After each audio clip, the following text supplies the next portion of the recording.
Welcome, Age of Vintage Society. Ruby Dee was a badass. Her long career brought her much acclaim and many honours, including an Academy Award nomination for her work in Ridley Scott's American Gangster. She, along with her late husband and fellow actor Ossie Davis, was also famous for her civil rights activism, which dated back to the 1950s. How Ruby Dee's life was saved from Harlem. Make sure to watch the video until the end and leave your thoughts in the comments. If you are new here, join our wonderful community by subscribing to the Age of Vintage channel. Ruby Dee, pioneering American actress. She was a formidable force on screen. She was wickedly funny, brilliant, beautiful and sharp as a tack. Her name was Ruby Dee. Her acting career has spanned more than 50 years and has included theatre, radio, television and movies. Dee was revered not only for a career that spanned television, movies, radio and the stage, but also for her social, cultural activism and civil rights work. An acclaimed actor and author, Ruby Dee graced the stage and screen for more than 70 years. Although born in Cleveland, Ohio, Dee considered herself a product of Harlem. Her parents, Marshall and Emma Wallace, moved the family to Harlem in New York City when Dee was just a baby. Emma Wallace was determined not to let her children become victims of the ghetto that the area was quickly becoming. Determined not to allow their children fall victim to drugs, crime and other vices of urban life, the parents introduced Dee and her siblings to the arts, including music and literature. In the evening, Dee, her two sisters and her brother read aloud to each other from the poetry of Henry Wadsworth Longfellow, William Wordsworth and Paul Laurence Dunbar. The influence of this education became apparent early in Dee's life when, as a teenager, she began submitting poetry to the New York Amsterdam News, a black weekly newspaper. Her love of English and poetry motivated Dee to study the arts, especially the spoken arts. Her mother had been an elocutionist who, as a young girl, wanted to be in the theatre. Fully realizing the value of a good education, Dee decided that the public schools of Harlem, where so many of the black girls were being educated to become domestics, were not for her. She underwent the rigorous academic testing required for admittance to Hunter High School, one of New York's first-rate schools that drew the brightest girls. The self-confidence and poise that Dee's mother had instilled in her helped Ruby adjust to her new environment, populated with white girls from more privileged backgrounds. A black music teacher, Miss Peace, provided encouragement to the young Ruby, telling her to go as far and as quickly as she could. While in high school, Dee decided to pursue acting. In an interview with the New York Times, she related that this decision was made one beautiful afternoon in high school when I read aloud from a play and my classmates applauded. At 17 she wed Frankie D. Brown, but by the time she graduated 4 years later from Hunter College with a degree in French and Spanish, the marriage was over. Later in life, Dee admitted that during those years she was a shy girl, but that she always felt a burning desire to express herself. You just try to do everything that comes up. Get up an hour earlier, stay up an hour later, make the time.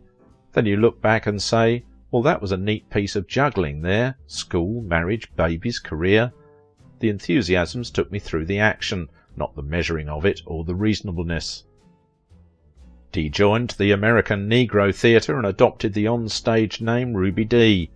The struggling theatre had little money, so in addition to rehearsing their parts, the troupe sold tickets door to door in Harlem and performed all the maintenance duties in the theatre, located in a basement auditorium of the 135th Street Library. Dee found the work she did with the A&T to be a memorable part of her training. Other young actors who started at the A&T and eventually became famous include Harry Belafonte, Earl Hyman and Sidney Poitier. She took a class in radio training offered through the American Theatre Wing. This training led to a part in the radio serial Nora Drake.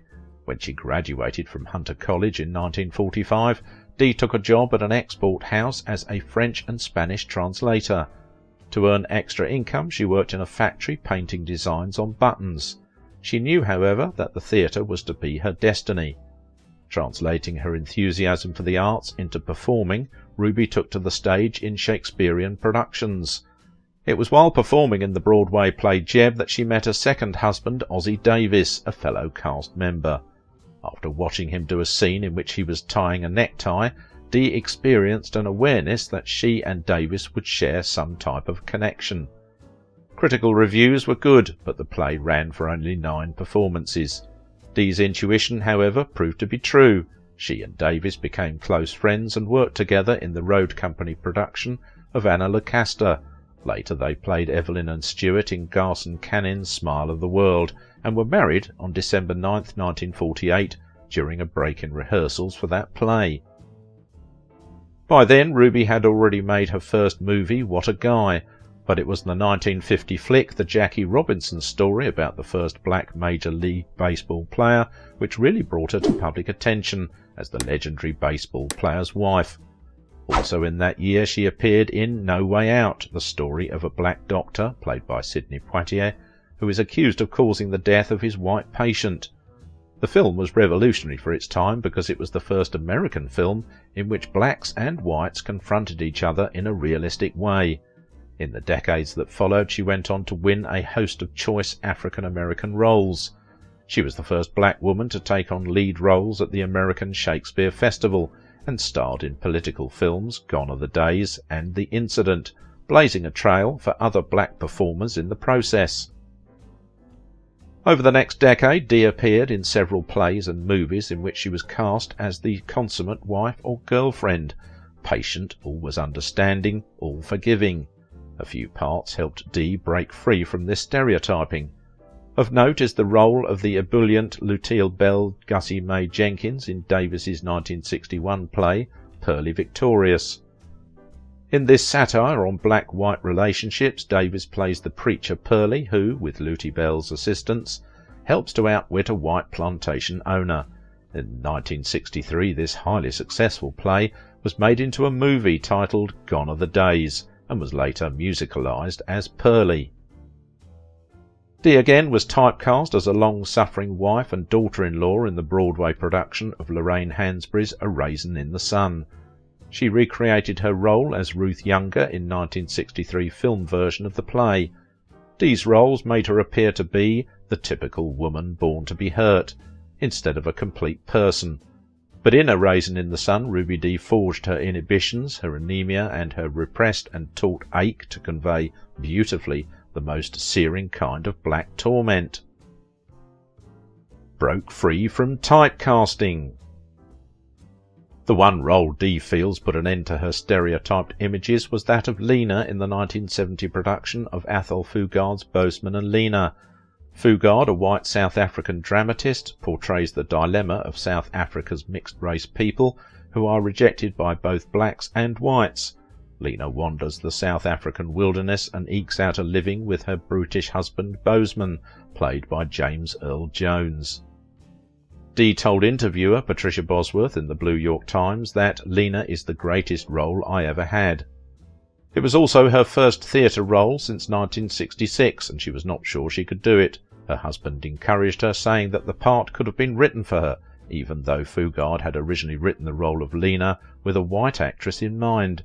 Dee immediately felt a bond with Lena. I relate to her particular reality because it is mine and every black woman's. I can understand the extent of her poverty and her filth and absolute subjugation.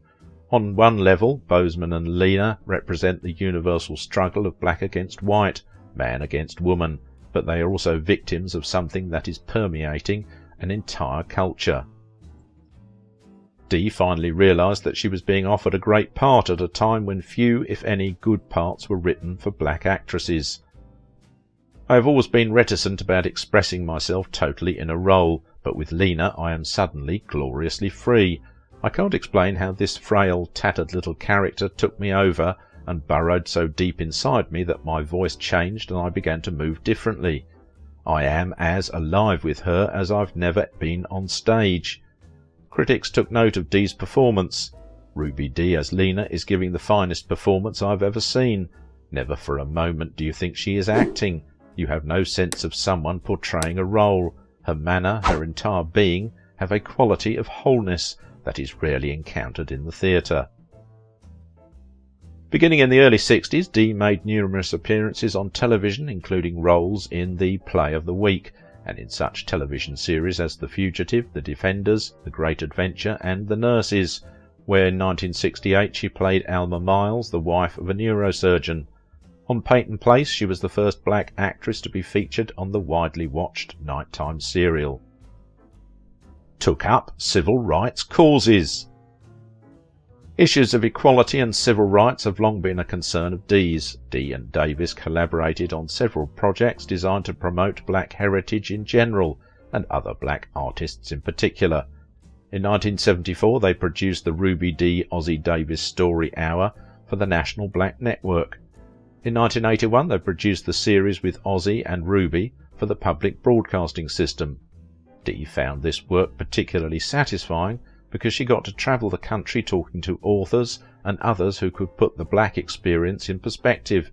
She believes that the series made black people look at themselves outside of the problems of believing that one race is superior to another race.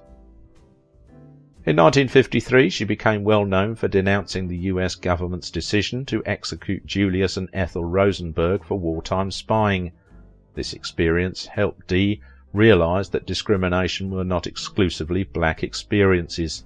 Dee and Davis were involved in and supported several other civil rights protests and causes, including Martin Luther King Jr.'s 1963 March on Washington. In 1970 the National Urban League honoured them with the Frederick Douglass Award for Distinguished Leadership toward Equal Opportunity.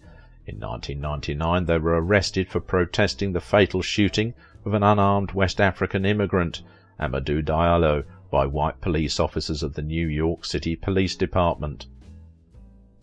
By establishing the Ruby Dee Scholarship in Dramatic Art, Dee put into action her commitment to help others. The scholarship is awarded to talented young black women who want to become established in the acting profession. Both she and Davis donated money and countless hours of time to causes in which they believe. They founded the Institute of New Cinema Artists as a way to train chosen young people for film and television jobs. Their recording industry training program helps develop jobs for disadvantaged youths interested in the music industry. Dee has also used her talent to make recordings for the blind and to narrate video cassettes that address issues of race relations. In 2007, Dee played the mother of Denzel Washington's character, Frank Lucas, in the film American Gangster.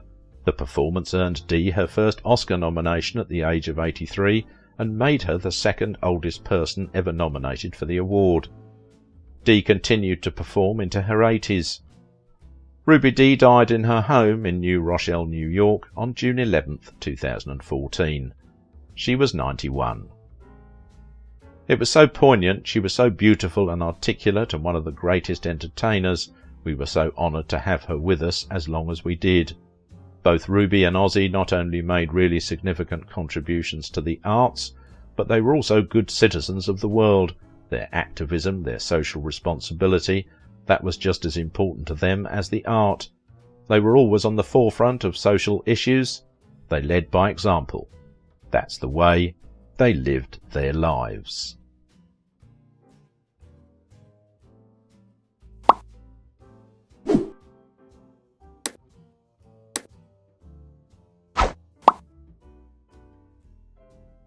If you liked this video, don't forget to give it a thumbs up, subscribe if you are new here, and if you want to support my work, please visit my Patreon page.